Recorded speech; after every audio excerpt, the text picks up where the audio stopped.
Bonjour, je voudrais tout d'abord remercier le comité d'organisation de m'avoir permis de présenter sur un sujet que j'aime bien, le stress chronique.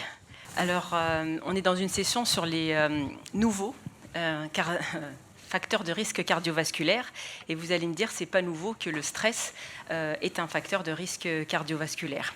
En fait, l'OMS l'appelle le fléau du 21e siècle, et approximativement 80% des consultations en médecine générale seraient liées au stress.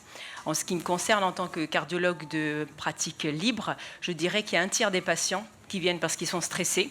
Et si je prends en considération les patients hypertendus, chez qui la tension artérielle est déséquilibrée transitoirement, le chiffre grossirait presque jusqu'à la moitié des consultations pour ça. Alors pourquoi ce sujet m'a particulièrement intéressée? D'abord, il faut le savoir, l'Association américaine de psychiatrie a publié en 2018 un rapport entre la santé mentale et les catégories socio-professionnelles, les métiers. Et les médecins, les médecins sont bien ressortis dans les statistiques. On est les premiers en ce qui concerne la santé mentale, que ce soit en dépression, en anxiété, en addiction, en burn-out, en problème de couple aussi, en retraite anticipée, mais aussi en stress chronique, avec plus d'un tiers des médecins qui déclarent souffrir de symptômes de stress chronique. Nous sommes également les premiers en suicide, avec aux États-Unis un suicide de médecin par jour. Donc c'est une profession qui a évolué et qui est très soumise au stress chronique. Donc c'est pour ça que je pense qu'il est temps de s'en occuper sérieusement. Alors, ce sujet m'a aussi intéressée quand j'ai lu les publications de ces deux femmes. Alors, ces deux femmes, vous avez une biochimiste qui est Elizabeth Blackburn, qui est d'origine australienne et qui a eu le prix Nobel en 2009 pour avoir découvert et mis en évidence l'activité de la télomérase. Et la dame qui est à côté d'elle, c'est une psychologue américaine, Elissa Epel, et ils ont travaillé ensemble. Alors, je ne sais pas si vous vous rappelez, les télomères, ce sont les extrémités des chromosomes. Ce sont des parties qui sont non codantes, qui sont hautement répétitives, et dont c'est connu depuis longtemps que leur taille est liée à la longévité. C'est un biomarqueur de longévité. Plus les télomères sont longs, et plus on va vivre longtemps. Donc, c'est lié à des facteurs génétiques. Par exemple, les femmes ont des télomères plus longs que les hommes. Mais ce qu'a prouvé, ça a démontré Elizabeth Blackburn, c'est qu'il y a une enzyme qui peut les rallonger. Donc on peut rallonger notre vie. Mais aussi, ça diminue. Quand est-ce que ça diminue? Lorsque les cellules se répliquent. Elles se répliquent quand elles sont agressées, par exemple par des infections, mais par d'autres stress, justement. Et plus elles se répliquent, plus les télomères diminuent. Et elle s'est associée à cette psychologue qui a fait des études où on prenait des patients très stressés et qu'on leur proposer des méthodes de réduction de stress. Et quand ces méthodes de réduction de stress agissaient, ça peut être de la méditation pendant à peine 2 mois, et l'activité de la télomérase augmentait. Et donc les télomères rallongeaient. Et donc normalement, ils vont vivre plus longtemps. C'est ça la conclusion. Donc moi, on m'a toujours appris que le facteur de risque cardiovasculaire le plus puissant, c'était l'âge. Donc si le stress chronique nous fait vieillir plus vite, est-ce que ce n'est pas devenu le plus puissant des facteurs de risque cardiovasculaire? Donc il faut, comme je vous le dis, s'en occuper pour nous et pour nos patients.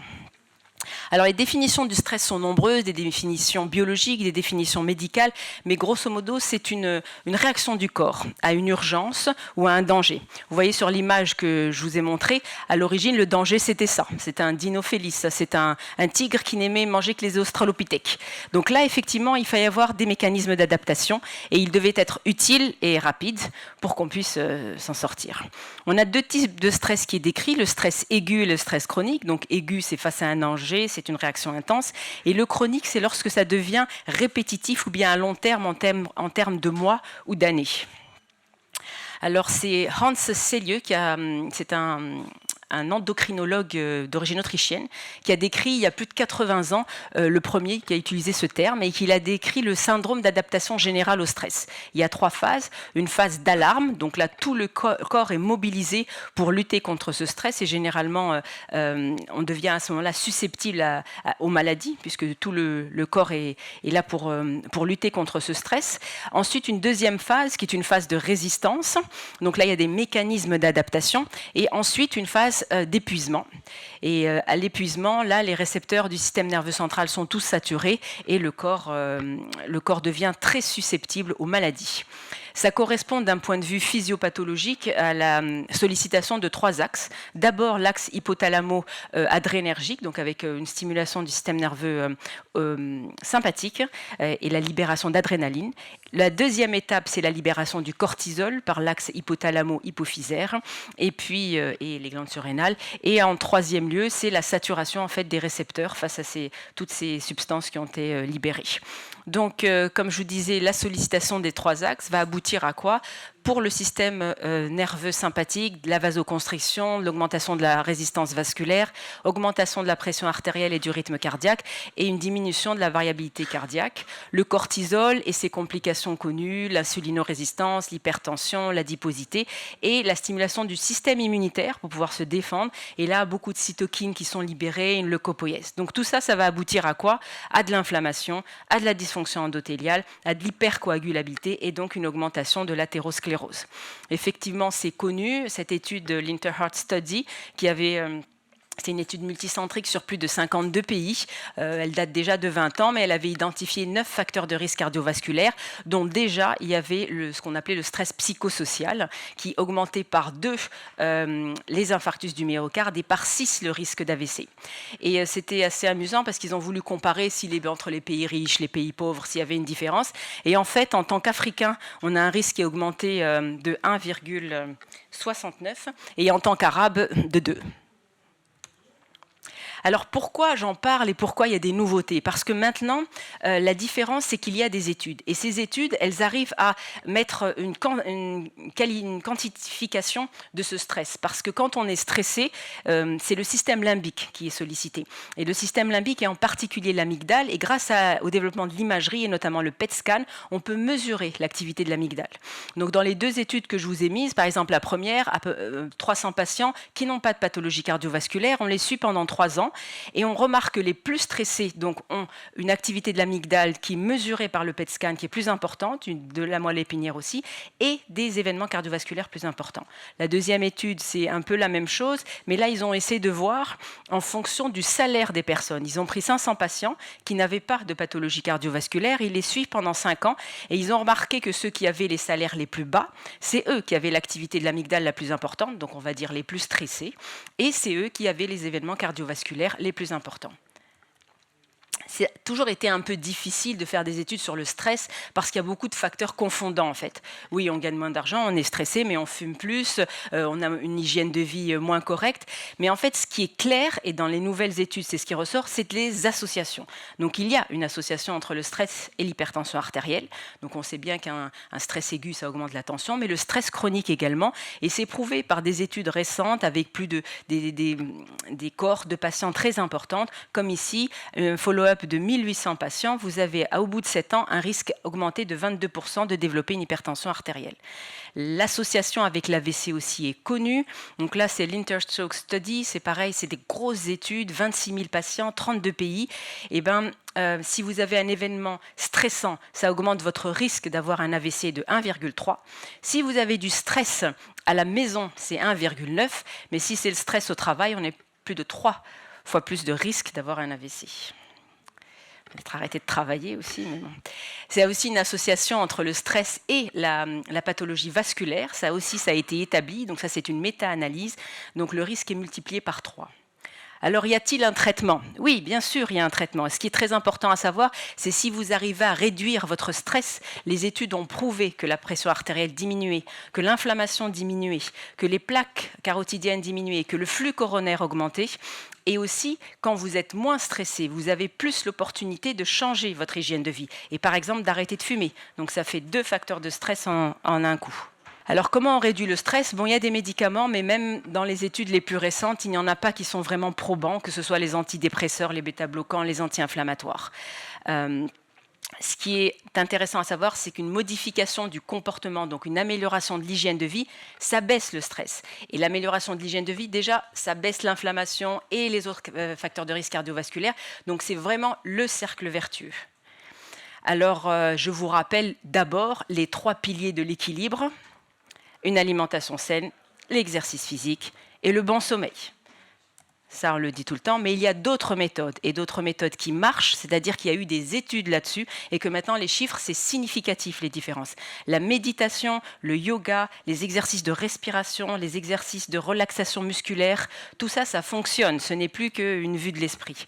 Par exemple, dans cette étude qui est sortie dans Circulation, c'est des patients qui étaient en réadaptation cardiaque, ils ont pris 2 groupes, un groupe qui a fait 12 semaines de réadaptation, et un groupe qui a fait 12 semaines de réadaptation, plus des méthodes. On leur a appris des méthodes pour réduire leur stress. Donc, on parle de méditation, de yoga, de relaxation, de respiration. Et bien, au bout de 5 ans, il y avait moins d'événements cardiovasculaires dans le groupe qui a appris les méthodes de réduction de stress. La méditation aussi, ça fonctionne. Ce n'est pas une vue de l'esprit. Je vous avais parlé au début des études d'Elissa Eppel. Elle a pris, par exemple, elle a essayé de trouver un groupe de patients les plus stressés possibles. Et ben, les patients les plus stressés possibles, c'est généralement les aidants naturels. Ceux qui, dans leur famille, avaient un patient dément, par exemple. Donc, au quotidien, il y avait un stress. Alors, ils les ont suivis sur 2 mois. Ils ont donné des méthodes c'était la méditation de pleine conscience qu'ils leur ont appris à faire. Donc, c'est 3-4 minutes par jour. Pendant 2 mois, et ben, l'activité de la télomérase a augmenté chez ces patientes-là. Il y a plein de méthodes, je vais pas, même la pause digitale est une méthode maintenant qui a ses résultats, mais il y en a une particulièrement qui me plaît, c'est celle-ci, je ne sais pas si vous la connaissez, le bain de nature. C'est une tradition japonaise qu'on appelle le Shinrin-yoku. C'est le fait de se promener en forêt. Alors, ça a été prouvé maintenant, il y a des études avec des résultats statistiquement significatifs.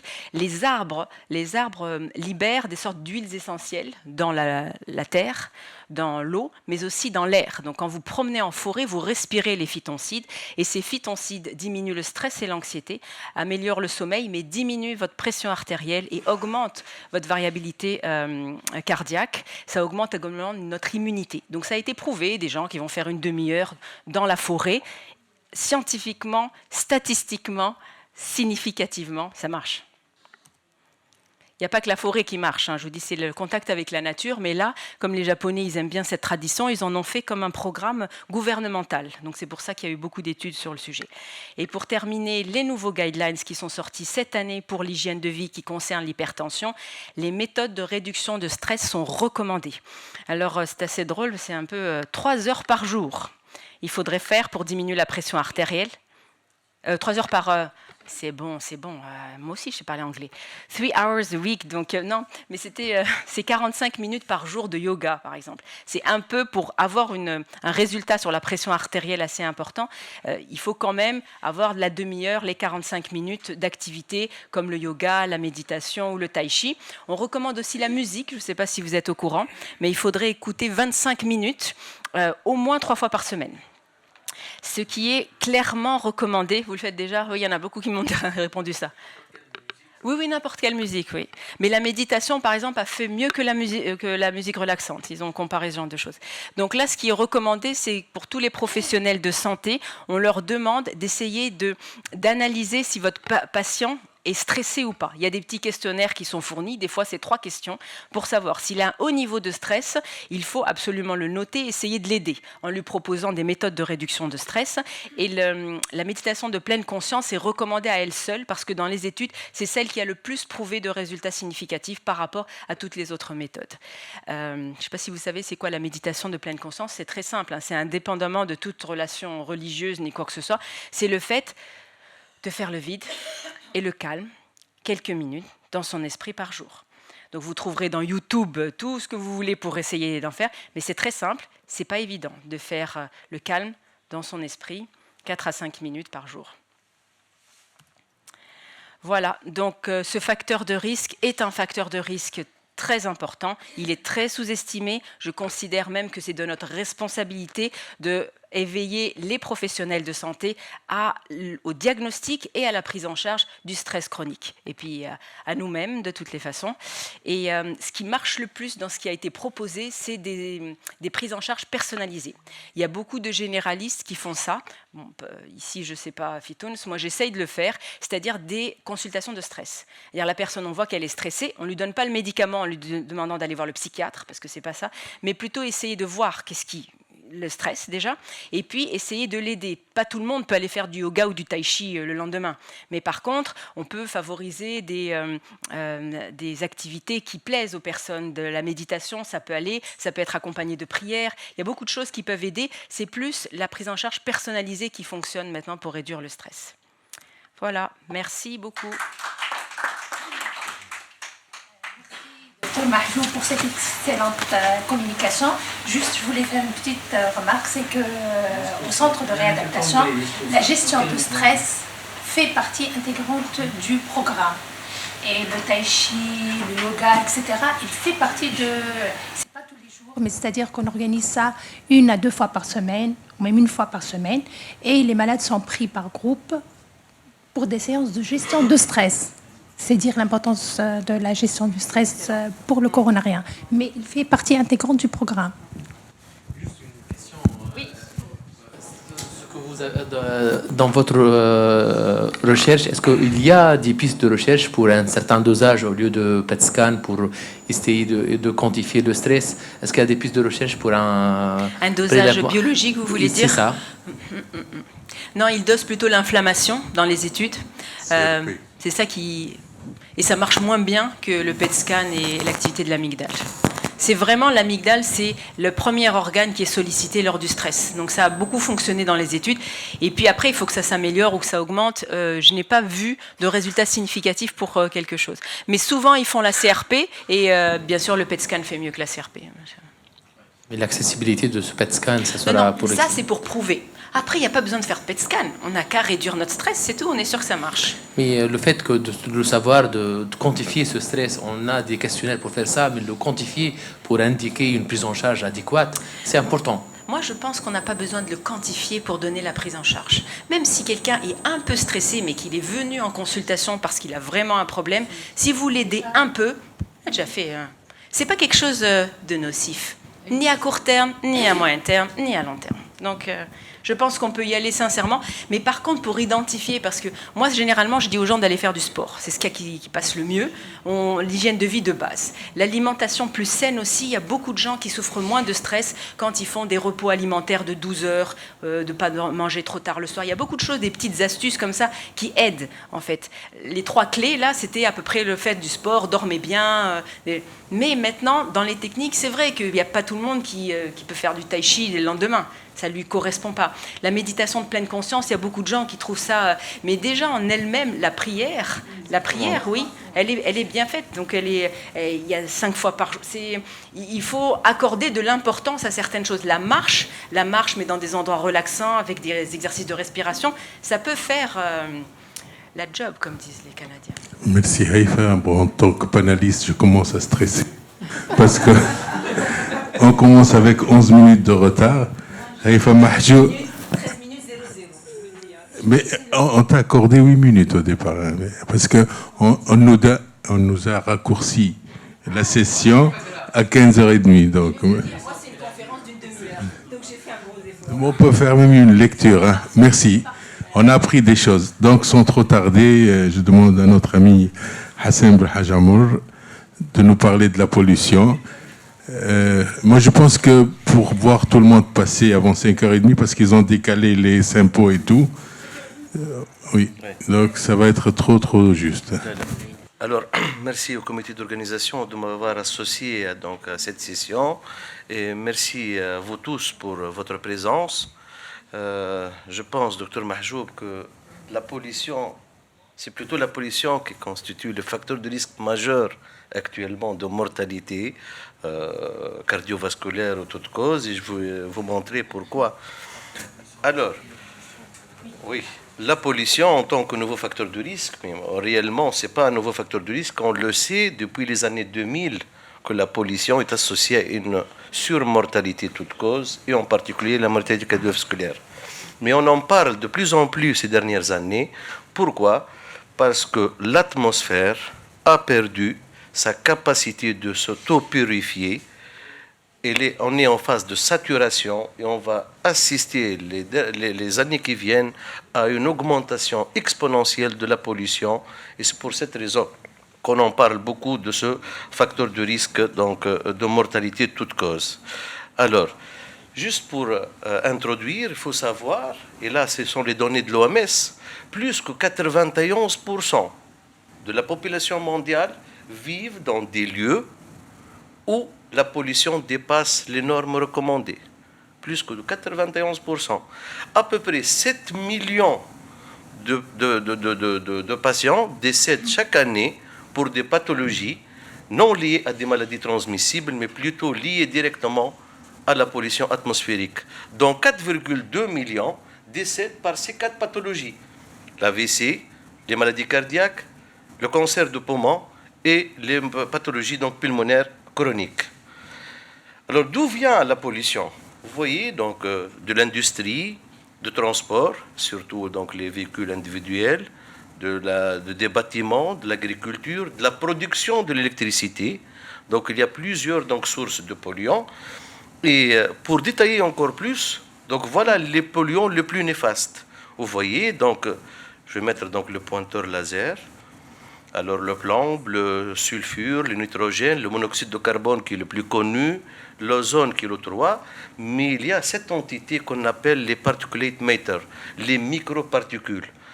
Et ces microparticules, il y a 2 types en fonction de leur taille. Il y a les PM2.5 et les PM10. C'est en fonction de leur diamètre, donc de la taille 2.5 microns et 10 microns. Donc ce sont les polluants les plus impliqués dans la mortalité toute cause, et en particulier la mortalité cardiovasculaire, et on va voir ces choses en détail. Alors comment la pollution agit sur l'organisme? Alors une fois donc l'air pollué passe dans les poumons, donc il va provoquer un stress oxydatif, il va agir donc directement sur la fonction endothéliale et via des médiateurs biologiques, donc avec une inflammation systémique, avec une activation donc de phénomènes thrombotiques, et la résultante c'est d'activer donc ce schéma que vous connaissez classique, c'est de booster l'athérogénèse. Et par ce mécanisme-là, donc, que la pollution agit donc, est responsable donc, de pathologies cardiovasculaires. Alors là, juste pour vous montrer que ces PM2.5, les microparticules 2.5, ils sont en taille de globules rouges. Ils sont invisibles. Les PM10, ils sont en taille de globules blancs. Et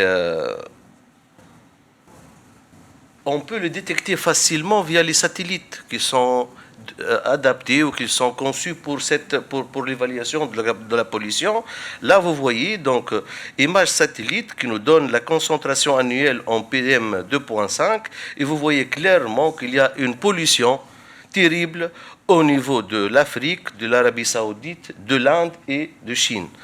Donc, c'est les zones les plus polluées. Ça, c'est le schéma qui était, je le vois, le plus pertinent dans ma présentation. Alors, pour chaque polluant, il y a des cut-offs, il y a des limites qui sont tolérées. Et vous voyez, donc, pour chaque polluant, il y a deux limites. Il y a les concentrations de 24 heures à ne pas dépasser, et il y a les concentrations annuelles.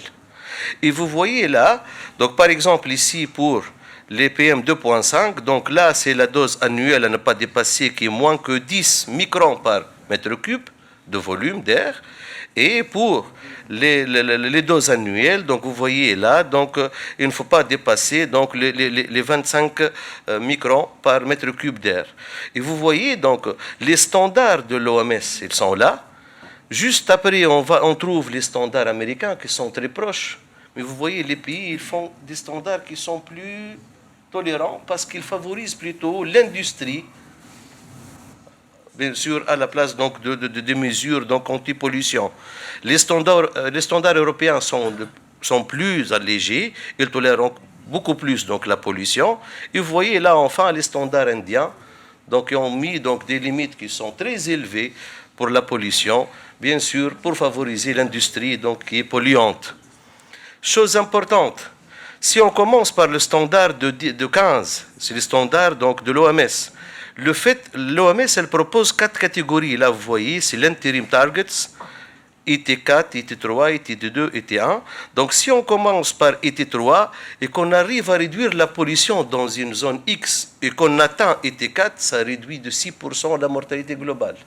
Alors, si on part de 15 microns par mètre cube et qu'on arrive à IT1, où la concentration de polluants PM 2.5 dépasse 35 microns par mètre cube, la mortalité elle est augmentée de 15%. Pour évaluer donc la qualité de l'air, il n'y a pas que le DPM 2.5, le PM10, on a dit il y a le plomb, il y a le sulfure, le nitrate, donc tous ces polluants, si on fait la somme de leur concentration dans l'air, ça nous donne cet index qu'on appelle l'Air Quality Index. Et vous voyez là, donc on peut évaluer la qualité donc, de l'air et la juger de bonne jusqu'à dangereuse. Et je vous invite là à visiter ce site web, WACI, World's Air Pollution Index. Ce site vous donne une idée en temps réel sur la pollution dans la zone où vous êtes, où vous désirez donc visiter. Alors, passons maintenant au vif de notre sujet, pollution et maladies cardiovasculaires. Alors, grosso modo, on a 3 zones. La première zone, elle s'intéresse à la mortalité toute cause et la mortalité cardiovasculaire. Et là, on a toutes les preuves scientifiques sur l'effet de la pollution sur la mortalité cardiovasculaire et la mortalité toute cause. Deuxième zone, là, on a d'évidence, mais ça nécessite quand même de la quantifier. Et là, on parle de pollution, l'effet de la pollution sur l'HTA, diabète, AVC, infarctus du myocarde et insuffisance cardiaque. Par contre, en matière de maladies thromboemboliques ou arythmies, là, il y a des données émergentes, mais ça nécessite de faire donc encore plus de travail dans ce sens. Alors, je ne vais pas tarder, je vais parler de 2 entités, la mortalité toute cause et la mortalité cardiovasculaire, et l'infarctus du myocarde. Quel effet de la pollution sur ces 2 entités-là? Alors, je vais commencer par la pollution, par la mortalité. Là, une étude qui est publiée dans le JACC en 2018 et qui a cité les facteurs de risque de mortalité, toute cause. Et vous voyez là clairement que la pollution, quel que soit son type, est le facteur de risque de mortalité, le premier facteur de risque de mortalité dans le monde. Et vous voyez la pollution atmosphérique, donc elle prend la grande part. Une mise à jour dans le même revue scientifique en 2024 a montré que les pays qui ont pris une stratégie anti-pollution, comme les États-Unis, ont gardé une mortalité qui est stable.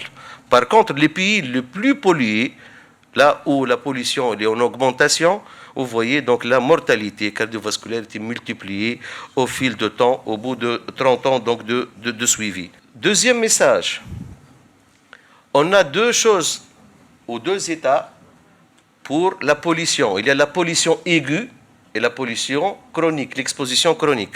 Pour la pollution aiguë, vous voyez là pour les PM 2.5 ou pour l'ozone, arrivant à des faibles doses, disons, 20 microns par mètre cube, là la mortalité elle est maximale. Elle est plus que 3%. Et à partir de ce chiffre, donc la courbe reste horizontale. C'est la même chose pour l'ozone. Par contre, l'exposition chronique, vous voyez, les 2 courbes ne se chevauchent pas. Les zones les plus polluées ont une mortalité significativement plus élevée que les zones les moins polluées. Et donc, il y a des pays qui ont pris des stratégies pour réduire la pollution, d'autres non. Parmi ces pays, vous voyez donc Germanie, la Russie, les États-Unis, et vous voyez donc entre 2010 et 2019, ces mesures ont abouti. Il y a une baisse de la mortalité. Par contre, les pays les plus pollués, vous voyez la mortalité, elle est encore augmentée. Elle est augmentée de 73%, vous voyez là, en Bangladesh ou en Inde. Si on parle d'une mortalité élevée, on trouve la mortalité cardiovasculaire à la tête de la liste. La pollution atmosphérique, elle est responsable d'une mortalité cardiovasculaire, même avant les pathologies respiratoires et néoplasiques. Donc, la pollution, c'est un facteur de risque cardiovasculaire. Et vous voyez là la pollution avec donc l'HTA, le diabète, le tabac, tout ce que vous voulez. Donc vous voyez la pollution aux microparticules seules, donc on est en 6e position. Mais si on ajoute là la pollution domestique par l'utilisation de fuel solide, là on se met à peu près aux 4e position. Et je rappelle, cette étude, c'est entre 2010 et 2019. Si je prends 2019 seul, vous voyez la pollution atmosphérique, elle est en 4e position. Et si on ajoute les autres sources de pollution, l'échauffement atmosphérique, on est carrément en 1re position en matière donc, de mortalité de toute cause. Là, je vous vais montrer donc, cette méta-analyse chinoise qui a montré que toute augmentation de 10 microns par mètre cube d'un polluant, là le PM 2.5, est associée à une augmentation de la mortalité de 0,68%. 0,39% pour les PM10. Ce n'est pas qu'en Chine. Ça, c'est une étude européenne sur 25 ans. Et là, vous voyez, donc, c'est l'étude Escape, publiée en 2017, plus que 300 000 sujets. Et vous voyez là qu'il y a une augmentation de la mortalité de 16% pour les PM10 et de 30% pour les PM 2.5. Et là, je rappelle, un suivi sur 25 ans. Pour la pathologie coronaire, là, cette étude issue donc de registre Medicare, publiée en 2000, qui a étudié un effet combiné randomisé. Et vous voyez là clairement, plus la concentration en PM10 est augmentée dans l'atmosphère, plus l'incidence d'infarctus du myocarde est élevée. Donc il y a une corrélation qui est évidente. Là, une autre étude qui est publiée en 2016, c'était le Belgium STEMI Study, plus que 11 000 patients. Et vous voyez là, toute augmentation de 10 microns par mètre cube d'un polluant, que ce soit le PM10, 2.5 ou le NO2, est associée significativement à une augmentation de l'incidence d'un STEMI. La troisième étude que je vais la présenter ici, c'est l'association entre STEMI et une exposition aiguë à un polluant. STEMI and pollution the same day. C'était publié en 2017. Et là, cette étude, donc italienne, a montré clairement qu'il y a une corrélation entre l'incidence de STEMI et une augmentation aiguë le même jour donc de ces trois polluants, le NO2, le PM10 et l'ozone. Cette même étude, elle a montré que le fait que les concentrations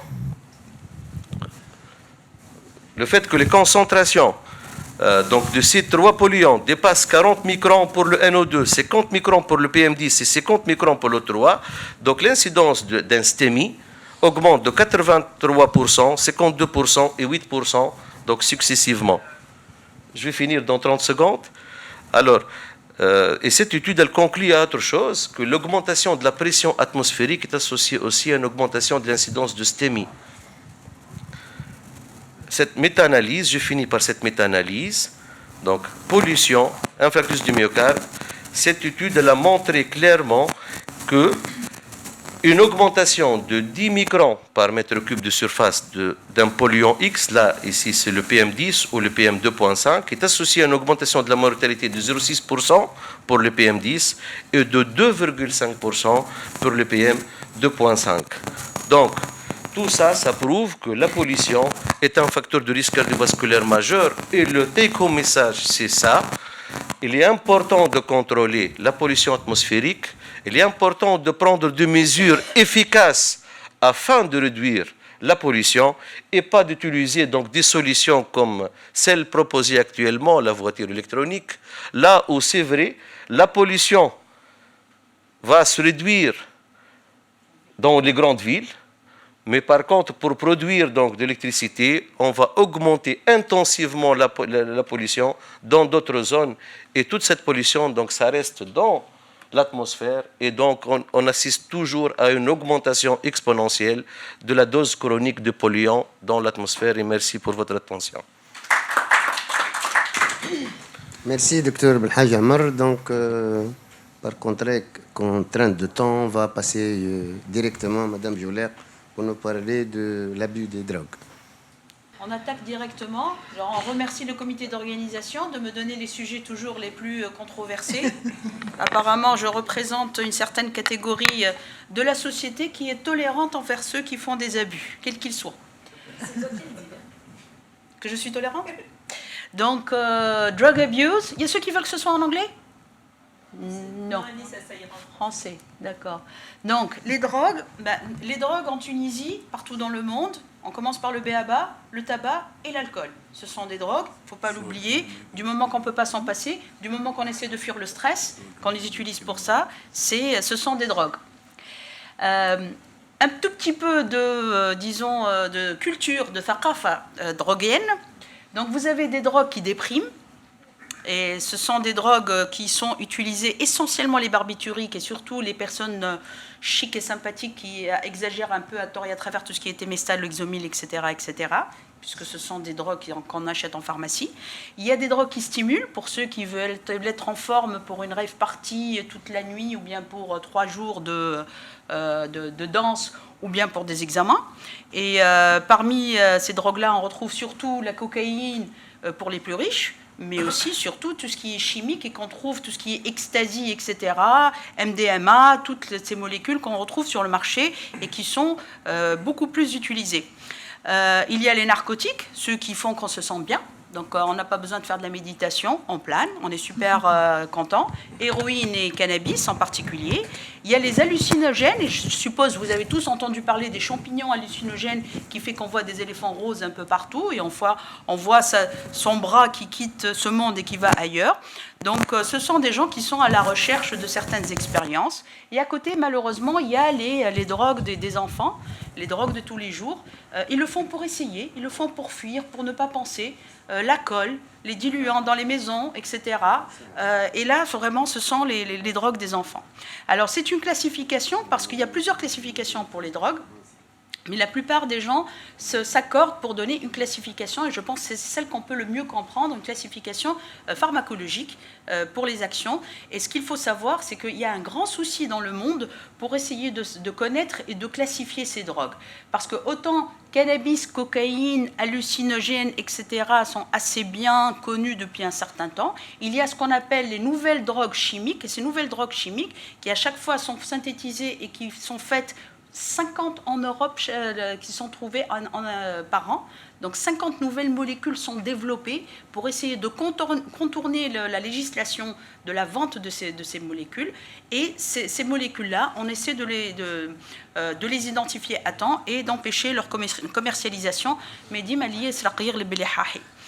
en Tunisie, où est-ce qu'on en est? C'est comme par hasard, j'ai ouvert, ce sont des chiffres de novembre 2024. 1 kilo de cocaïne à Manouba, gerbajazis, drogue cachée dans le chocolat, et telle 43 briques de cannabis saisis. C'était cette semaine. Hein. Voilà, c'est pas... Ouais. Donc 7% des enfants tunisiens ont déjà consommé de la drogue, et à un âge très tôt. Alors pourquoi est-ce que ça nous concerne nous? Ça nous concerne nous parce que dans les années 90 aux États-Unis et maintenant en Tunisie, on nous raconte qu'on a des infarctus chez un jeune de 27 ans qui a consommé du H et qui vient avec une thrombose de l'interventriculaire antérieur étendue et sa vie est foutue. Et en fait, même ces résultats donnent aussi la mort subite, essentiellement par infarctus du myocarde, mais aussi par trouble du rythme cardiovasculaire. Et ce qu'on retrouve sur des études autopsiques, c'est que la drogue la plus utilisée généralement, c'est le cannabis, marijuana, hashish, zatla, etc. Qu'ensuite, on a les amphétamines, l'héroïne après. La cocaïne, comme je vous l'ai dit, c'est la drogue des riches, même si on la trouve en Tunisie, et les nouvelles substances qui sont très difficiles finalement à détecter et à identifier, puisqu'elles sont tellement nombreuses et chimiquement, on peut ne pas trouver grand-chose. Le risque d'infarctus de myocarde, il est réel, et depuis la légalisation du cannabis aux États-Unis en 1996, on arrive à avoir des études vraies. Parce qu'en fait, ce qu'il faut savoir, c'est qu'une personne qui se drogue, elle peut prendre tout et n'importe quoi, elle peut prendre tout en même temps. Donc tabac, alcool, cannabis, héroïne, etc., il y a tout un mélange, et c'est difficile de faire la part des choses. Maintenant, avec la légalisation aux États-Unis, on arrive à avoir des études épidémiologiques réelles, solides, donc là, sur 290 000 patients quand même, et on trouve que les jeunes qui consomment de la drogue, quelle qu'elle soit, sont plus à risque de faire des infarctus du myocarde comparativement avec un risque relatif plus élevé que les personnes d'un certain âge. Donc finalement, cette relation complications cardiovasculaires et drogue est en train de ressortir de plus en plus. En prenant la molécule, disons, la drogue la plus utilisée dans le monde, le cannabis. Ça fait 6000 ans qu'elle est sur le marché, difficile de lutter contre ça. Légalisée aux États-Unis, mais pas seulement. L'augmentation de la consommation aux États-Unis, elle est flagrante, donc presque multipliée par 2 entre 2002 et 2019, en 20 ans. L'addiction, c'est 9% des patients qui consomment. Les effets indésirables psychiatriques et pulmonaires sont assez bien connus. Les effets cardiovasculaires sont plus compliqués. La composition chimique, il y a plusieurs. Il y a les cannabinoïdes. Les plus utilisés, c'est le tétrahydrocannabinol, plus connu par tout le monde sous le nom de THC. Et malheureusement, certains jeunes se sont amusés à mettre de THC dans les vapes. Et ça a donné des délires hallucinatoires terribles, donnant même jusqu'au décès du patient. Donc des complications psychiatriques occasionnant même des complications neurologiques. Et avec les risques de syndrome coronaire aigu, l'inhalation se fait essentiellement par le tabac, mais pas seulement. Donc d'où le mélange de cannabis ou de hache avec le tabac lui-même, mais il y a ceux qui l'utilisent de manière pure ou bien qui le consomment, comme on a vu maintenant, avec un liquide pur de THC qu'on peut mettre dans n'importe quoi. Donc, d'où tout le problème de connaître qu'est-ce qui est responsable de quoi. Là, vous avez les pays en bleu, là où le cannabis actuellement est légal. Donc, bien sûr, en Europe, vous avez la Hollande et là, pratiquement l'Amérique du Nord. Certains États où c'est permis aux États-Unis, d'autres où ce n'est pas permis. Donc, les études épidémiologiques, comme je vous l'ai dit, depuis la légalisation, on arrive à obtenir des choses sérieuses. Donc, sur 3882 patients qui ont fait un infarctus du myocarde, donc le fait d'avoir fumé du cannabis augmente le risque de cet infarctus de pratiquement 5 fois. De plus, cette mortalité de l'infarctus du myocarde après marijuana est plus importante. Lorsqu'on prend sur des études de 18 à 74 ans, souvent c'est mélangé au tabac et c'est difficile de dire qu'est-ce qui est dû à quoi. On va voir après d'autres études où les consommateurs n'étaient pas des tabagiques. Ce qui est intéressant sur cette étude, quand même, 434 000 personnes, c'est pas peu, c'est que ceux qui utilisent le cannabis de manière daily, tous les jours, journalière, sont plus à risque de faire des infarctus du myocarde par rapport à ceux qui n'utilisent pas du tout. Et ceux qui utilisent le moins sont ceux qui utilisent de manière, disons, non journalière. Donc là, on retrouve un tout petit peu ce qu'on avait avec l'alcool initialement comme non-facteur de risque cardiovasculaire. Comme si c'était anodin d'utiliser du cannabis. Mais quand on prend les données brutes, cannabis associé, complications cardiovasculaires, avec des risques cardiovasculaires plus importants. Donc, quand on prend ces mêmes études et qu'on isole les patients qui ne fument pas de tabac et qui consomment le cannabis sans tabac, on retrouve quand même un risque d'infarctus du myocarde 1,49, d'accident vasculaire cérébral, de décès qui est plus important par rapport à ceux qui ne consomment pas. Et ceci est surtout vu chez les adultes, et là c'est une étude canadienne, 18-44 ans, le risque d'infarctus du myocarde, 1,3% versus 0,8% pour ceux qui ne consomment pas de cannabis. Et c'est l'utilisation justement qui est, plus on utilise le cannabis, plus on consomme et plus on a de risque de faire un infarctus du myocarde. Une autre étude intéressante chez les patients âgés, plus de 65 ans, non tabagiques. Donc vraiment, ce sont des patients qui s'y mettent aux États-Unis à fumer du cannabis. Et malheureusement, quand on voit sur Internet, on a tous les bienfaits du cannabis qui guérit la sclérose en plaques, qui guérit je ne sais plus quelle autre maladie aussi, et qui, pour les patients qui sont en cancer stade terminal, mais bon, ça, on ne peut pas leur en vouloir. Finalement, lorsqu'on prend les patients qui consomment du cannabis, ce sont des patients qui ont moins de facteurs de risque cardiovasculaire, généralement, donc ce sont des gens qui vont bien, relativement, et qui finissent par faire plus de mortalité cardiovasculaire, d'accident vasculaire cérébral et d'infarctus du myocarde par rapport à ceux qui ont plus des risques cardiovasculaires classiques plus importants. Donc, maintenant, c'est clair, c'est net. Les études épidémiologiques sont claires sur ça. L'utilisation du cannabis augmente le risque d'infarctus du myocarde avec un risque ratio des MACE de 1,2. Alors pourquoi est-ce que cette marijuana, cette plante peut être responsable de ça? Les premières études des années 70, ils montrent que ça augmente le tonus sympathique. Donc il y a une augmentation de la fréquence cardiaque, de la pression artérielle, il y a des vasospasmes, il y a des anomalies électrocardiographiques, il y a une augmentation du risque d'agrégation plaquettaire.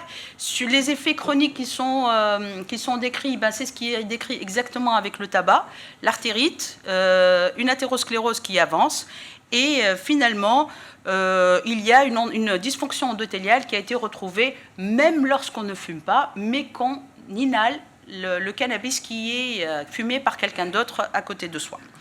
Donc, le risque, il est là Pour les accidents vasculaires cérébraux, même chose, ça a été retrouvé sur des études. La relation est moins importante chez des jeunes. Les AVC, dans une étude australienne chez des jeunes de 20 à 24 ans, désolé, 20-24 ans, pour moi, c'est des enfants. Et chez d'autres patients de 15 à 49 ans, l'utilisation du cannabis est liée de manière moins importante avec le risque d'accidents vasculaires cérébraux. On passe à la cocaïne et on colle à la cocaïne toutes les méthamphétamines, donc tous les stimulants, pratiquement, on peut les mettre presque dans la même catégorie. Les amphétamines, c'est comme je vous les ai expliqués, c'est comme la cocaïne, mais ça ne coûte pas cher. Et c'est plus facile à passer dans les avions, etc. Donc le jeune ou celui qui en prend, il se sent bien, il est en forme, il n'a pas besoin de dormir, il devient plus intelligent, il est plus artiste, et ce sont des petits comprimés de rien du tout. Et malheureusement, ce qui est retrouvé sur les études sur la consommation de cocaïne, ça donne de l'athéromatose. A priori, ce n'est pas la même athéromatose classique qu'on l'en connaît, mais 36% de sténose de plus de 75% sur l'interventriculaire antérieure, c'est pas sympa ça. Ça donne aussi des thromboses artérielles et ça donne surtout des spasmes coronaires qui peuvent être souvent mortels chez ces patients-là. Le risque d'infarctus du myocarde après l'utilisation de la cocaïne augmente de 7. Donc 7 fois plus que risque de faire un infarctus du myocarde. Les amphétamines, elles, en plus, donnent une élévation de la pression artérielle qui est très importante avec un risque d'hémorragie intracérébrale. Ce qui est important à connaître pour ceux qui sont confrontés à la consommation de cocaïne et de méthamphétamine, il y a une hyperactivation alpha et bêta. Et ce sont des gens à qui il ne faut pas donner des bêta-bloquants. Parce que si vous donnez les bêta-bloquants, vous allez garder l'effet alpha et vous allez avoir des vasospasmes terribles. Donc en fait, l'idéal, c'est de donner des alpha-bêta-bloquants. Pas donner des bêta-bloquants seuls. De plus, cocaïne et méthamphétamine, ça donne, et ça on le sait, des troubles au niveau électrique sur l'électrocardiogramme et de troubles du rythme cardiovasculaire. Donc en conclusion, et je pense, j'ai même... voilà. Le cannabis, facteur de risque d'athérosclérose, facteur de risque de complications cardiovasculaires, tous, infarctus du myocarde et accident vasculaire cérébral. Un risque relatif qui est élevé chez nos jeunes consommateurs. La cocaïne, elle, est responsable directement de spasmes coronaires et de thromboses intracoronaires. Les nouvelles drogues proactives, il y en a trop, on ne les connaît pas très bien malheureusement. Un très haut risque d'arythmie. Pour les complications cardiovasculaires, c'est beaucoup moins connu et je vous remercie. Bravo Enissa, on sait maintenant pourquoi on t'attribue de tels sujets. Parce que tu assumes. Elle assume très bien. Ok. Moi, je pense qu'on va poser la question à l'audience parce qu'on nous invite à rejoindre les sympos. Il nous reste encore 2 présentations. Voilà. Donc, je vais essayer de résumer comme ça les grands messages à transmettre pour ma présentation syndrome d'apnée de sommeil et comme un nouveau facteur de risque cardiovasculaire. Grosso modo, on sait que la prévalence de syndrome d'apnée de sommeil, elle est en augmentation, et à l'augmentation surtout avec l'âge, surtout aussi avec les autres facteurs de risque cardiovasculaire, entre autres l'obésité, le diabète et l'HTA. Donc c'est pour ça qu'on découvre de plus en plus chez la population assez âgée le syndrome d'apnée de sommeil. Le deuxième message aussi, que le syndrome d'apnée de sommeil il est impliqué dans des pathologies cardiovasculaires. L'HTA, on le sait tous, pour les deepers et non-deepers. La fibrillation atriale et la cardiomyopathie atriale, on sait tous que c'est un facteur favorisant de l'AFA, et le contrôle du syndrome d'apnée de sommeil fait partie du traitement de la fibrillation auriculaire. C'est aussi, il favorise aussi tout ce qui est agrégation plaquettaire et rigidité. Il favorise aussi les phénomènes d'athérosclérose. Donc c'est pour ça qu'il est impliqué dans l'atteinte coronaire et les AVC. Donc on le retrouve comme un facteur de risque. Il s'installe comme un facteur de risque cardiovasculaire. Il y a 2 types, le syndrome d'apnée de sommeil central et périphérique obstructif. Nous, dans notre pratique, plutôt on s'intéresse à ça. La sévérité, elle est plutôt avec la polysomnographie, avec l'indice hypopnée-apnée, s'il est inférieur à 5, donc c'est plutôt dans le minime, avec l'absence des signes. S'il est modéré entre 15 et 30, s'il est sévère au-delà de 30, d'ailleurs, l'assureur public, pour l'appareillage, il insiste qu'il doit s'agir d'un SAS sévère. Les différents types, il faut savoir qu'il y a des SAS qui nécessitent une intervention chirurgicale ORL et d'autres qui nécessitent vraiment l'oxygénation. Les facteurs de risque de SAS, on retrouve le sexe, l'âge, l'obésité, la génétique, l'inflammation chronique et aussi tout ce qui est sphère ORL, les anomalies anatomiques.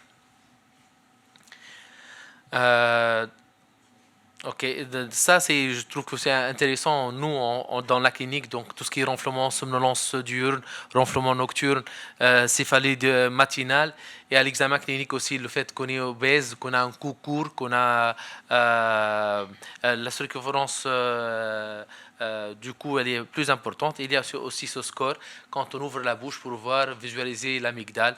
Donc, ça sera en classe 1 jusqu'à classe 4. Donc, à travers ça, on peut vraiment suspecter vivement le syndrome d'apnée de sommeil. On peut indiquer le moyen de dépistage adéquat. Et donc, il y a aussi plusieurs questionnaires qui ont été développés. Et la polygraphie et le gold standard, ça sera la polysomnographie. Il faut savoir aussi que voilà, c'est la classification de syndrome d'apnée de sommeil. Là, pour vous dire que l'impact, pour vous expliquer le mécanisme physiopathologique de l'atteinte cardiaque en cas de syndrome d'apnée de sommeil, l'athérosclérose, l'obésité, on passe, ne vous inquiétez pas, on termine.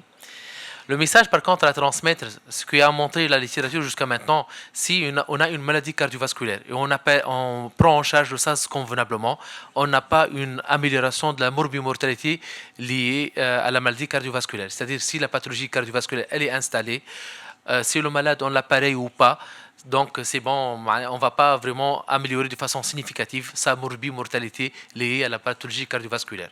Donc il vaut mieux vraiment le dépister avant l'installation de la maladie cardiovasculaire. Je m'arrête ici, je pense que c'est le vrai message à transmettre. Et je passe la parole. Je vais essayer de concentrer au maximum. Donc, je vais parler de l'obésité comme un nouveau facteur de risque cardiovasculaire. Alors, l'obésité, on rappelle la définition, elle est toujours basée sur l'indice de masse corporelle selon l'OMS. Donc, fait important, deux sujets qui ont le même IMC n'ont pas le même risque cardio-métabolique parce que l'IMC ne représente pas en fait la répartition de l'obésité qui est mieux qualifiée par d'autres paramètres cliniques comme le périmètre abdominal, vous le connaissez déjà dans le syndrome métabolique, mais aussi le ratio taille-hanche et aussi le ratio taille-hauteur. D'autres paramètres encore plus sophistiqués basés sur l'imagerie multimodale. Donc, vous avez probablement entendu parler de tissu adipeux épicardique et périvasculaire. Et donc, ça permet de mieux analyser la topographie et la qualité du tissu adipeux. Donc, pourquoi on s'intéresse à l'obésité en 2024 ? Parce que c'est un problème donc, de prévalence, un fléau mondial. Et donc, sur le dernier recensement donc, de la prévalence de l'obésité dans les pays membres de la Société européenne de cardiologie en 2019, donc une prévalence de l'ordre donc, de 23%. Et vous remarquez qu'il y a toujours un gradient donc, sud-nord, donc une prévalence plus marquée donc, dans les pays en voie de développement, la Tunisie entre autres. La Tunisie, elle détient une prévalence de l'ordre de 27%. Alors, si on voit un petit peu la prévalence au fil du temps, donc une prévalence qui est en fulgurante ascension depuis la fin des années 70 jusqu'aux nos jours, et c'est une prévalence qui a triplé, voire même quadruplé fin 2020. Donc, autre chose, c'est que les courbes hommes-femmes tendent à se croiser et donc la prévalence qui était plus marquée chez les femmes s'amoindrit. La prévalence actuellement est donc similaire femmes et hommes. Alors, sur le plan international, d'après la dernière méta-analyse qui a recensé un peu plus que 200 millions d'individus, donc publié donc en 2024, on retrouve que 12,5% de la population mondiale sont en situation d'obésité et que pratiquement un sujet sur deux, un peu moindre, 42%, sont en situation de surpoids. Donc l'obésité, c'est pas uniquement une prévalence fulgurante, mais aussi une gravité, puisque si on étudie donc la mortalité toute cause, donc en fonction de l'IMC qui représente l'obésité, on trouve donc, vous voyez une courbe donc en forme de J, avec une ascension donc exponentielle dès que l'IMC dépasse les 25 km². C'est une courbe donc, qui se maintient pour les deux sexes, mais aussi quel qu'en soit l'événement occasionnant le décès, que ce soit donc une pathologie cardiaque, un accident vasculaire cérébral ou un cancer. Mais finalement, de quoi meurent les sujets en situation d'obésité ? Actuellement, ces sujets meurent donc, dans 2/3 des cas de pathologie cardiovasculaire parce que l'obésité, c'est une grande morbidité cardiovasculaire et ça, on le reconnaît par l'impact de l'obésité sur la physiologie cardiovasculaire. C'est des effets systémiques, des effets donc, locaux, on ne va pas entrer dans les détails vu le temps. Donc l'obésité, vous savez déjà, elle augmente donc, les facteurs de risque cardiovasculaire traditionnels, diabète, hypertension, dyslipidémie, mais aussi syndrome d'apnée de sommeil.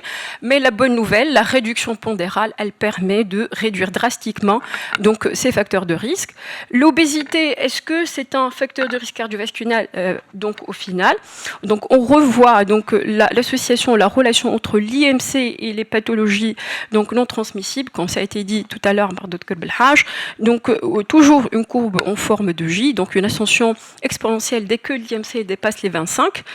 Et donc dominer effectivement donc, les pathologies non transmissibles par la pathologie cardiovasculaire, toujours une courbe en forme de J, donc quel que soit le spectre de cette pathologie, mis à part pour donc, la dissection à l'anévrisme aortique. Alors qu'en est-il pour l'obésité et la fibrillation atriale? On le connaît déjà depuis une vingtaine d'années. Donc l'obésité, elle double le risque donc, de fibrillation atriale.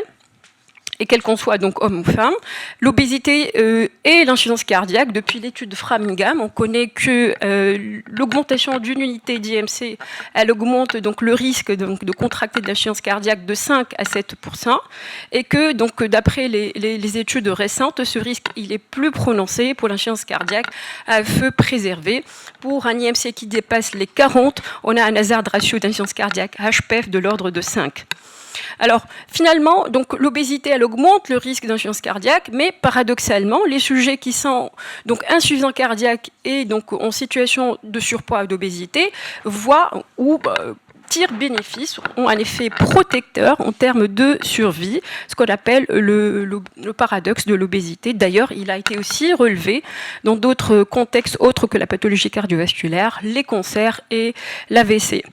Alors, mythe ou réalité, donc on connaît que la cachexie, c'est un facteur de mauvais pronostic chez les insuffisants cardiaques.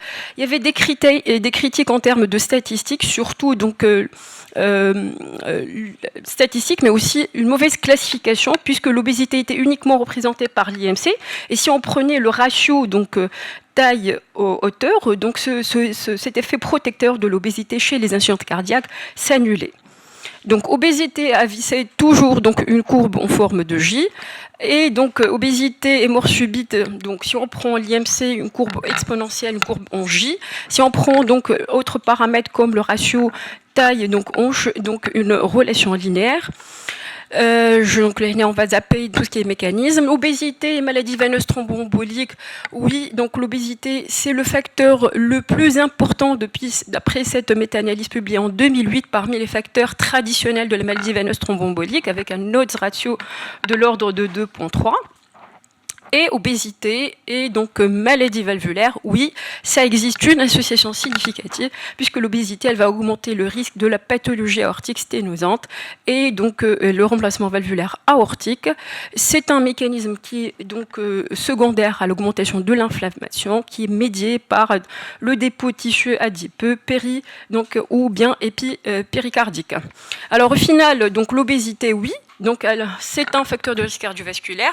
Alors, la question qu'on pose après, est-ce que c'est un effet indépendant ?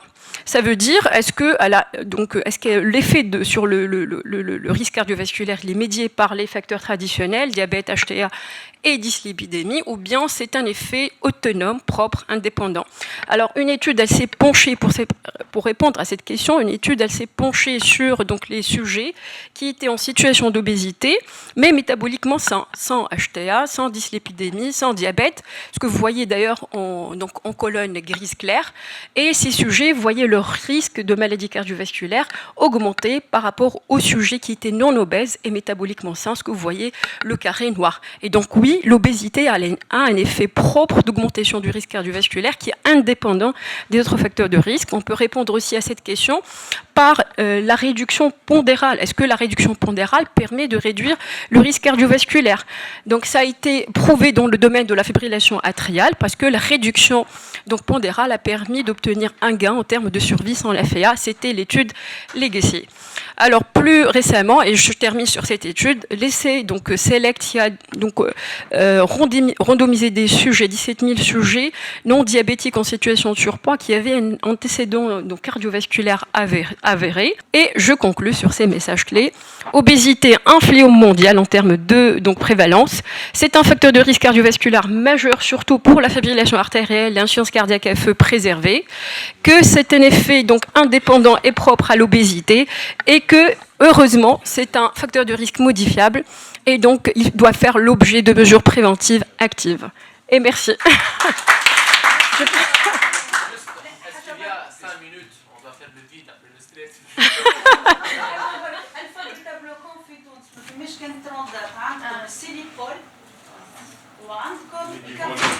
اللي هو كافيتيلول ما عادش فما برشا دونك سي لو سيليكول حتى النيبيفولو اللي لا سي ان بلوس ماهوش الفا مي الفا في السيليكول